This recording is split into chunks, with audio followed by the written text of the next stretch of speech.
রাজ্যে উগ্র হিন্দুত্ববাদী ও জাতি বিদ্বেষী শক্তির বিরুদ্ধে তীব্র প্রতিবাদে মুখর হয়েছে ত্রিপুরা জন অধিকার সংগ্রাম পরিষদ। শনিবার জগন্নাথ বাড়ি রোড স্থিত স্টুডেন্টস হেলথ হোমে এ উপলক্ষে এক কনভেনশনের আয়োজন করা হয় সংগঠনের তরফে।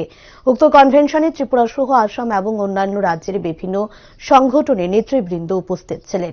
কনভেনশনে রাজ্য সহ বহিরাজ্য থেকে আগত বিভিন্ন সংগঠনের প্রতিনিধিরা সাম্প্রদায়িকতা, জাতিবিদ্বেষ ও ফেসিবাদ বিরোধী বিভিন্ন বিষয় নিয়ে পর্যালোচনা করেন। একই সাথে একই মঞ্চে দাঁড়িয়ে ধরনের সাম্প্রদায়িক জাতিবিদ্বেষ ও ফেসিবাদী ষড়যন্ত্রের মোকাবিলা করতে ধারাবাহিক আন্দোলনের প্রেক্ষাপট নিয়ে আলোচনা করেন। এ বিষয়ে বিস্তারিত জানিয়েছেন ত্রিপুরা জন আধিকারিক সংগ্রাম পরিষদের কনভেনশন প্রস্তুতি কমিটির কনভেনার কে ধীরেন্দ্র সিংহ। কনভেনশনে উপস্থিত ছিলেন পরিষদের রাজ্য নেতৃত্ব সুব্রত ভৌমিক সহ অন্যান্যরা।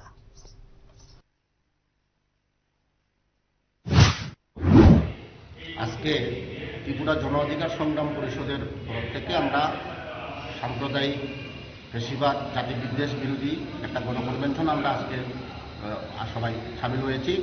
এখানে বিশেষ করে আজকে এই যে বিজেপি এবং আরএসএস তাদের যে একটা সাম্প্রদায়িক একটা ফেসিবাদী যেটা শক্তি বিভিন্নভাবে বিভিন্ন জায়গায় সমস্ত উত্তর পূর্বাঞ্চলে বিশেষ করে মণিপুর থেকে শুরু করে আসাম এবং আমাদের সাম্প্রতিক ত্রিপুরা রাজ্যে যে জাতি বিদ্বেষী যে দাঙ্গা, সেটা হিন্দু মুসলিম হোক বা জাতি জনজাতিদের মধ্যে হোক, এরকম একটা দাঙ্গা সৃষ্টি করে তাদের যে যেটা নির্বাচনী প্রতিশ্রুতি তারা যেটা পূরণ করতে ব্যর্থ হয়েছে সেটাকে আড়াল করার জন্য যে আমাদের যে আশু সমস্যাগুলো রয়েছে, যে আমাদের যে বিভিন্ন যে সমস্যা রয়েছে, বেকার সমস্যা রয়েছে এবং বিভিন্ন যে সমস্যা রয়েছে সেই সমস্যাগুলিকে আড়াল করার জন্য একটা এবং জাতি বিদ্বেষী দাঙ্গা শুরু করেছে। এবং পাশাপাশি তাদের যে দূষর যে কর্পোরেট, সেই কর্পোরেট আদানি আম্বানি তাদেরকে সাহায্য করার জন্য আজকে বিভিন্ন আমাদের সেখানে জল জঙ্গল জমির যেটা অধিকার সেটাকে নস্যাৎ করে সেই সব কর্পোরেট পুঁজিপতিদের হাতে যে তুলে দেওয়া হচ্ছে, তার বিরুদ্ধে আজকে আমরা ত্রিপুরাতে এখানে আসামের বিশিষ্ট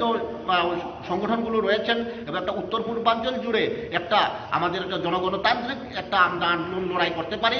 তার জন্য আমরা প্রথম উদ্যোগ হিসাবে আজকের এই আমরা গণকনভেনশনে আমরা সামিল হয়েছি।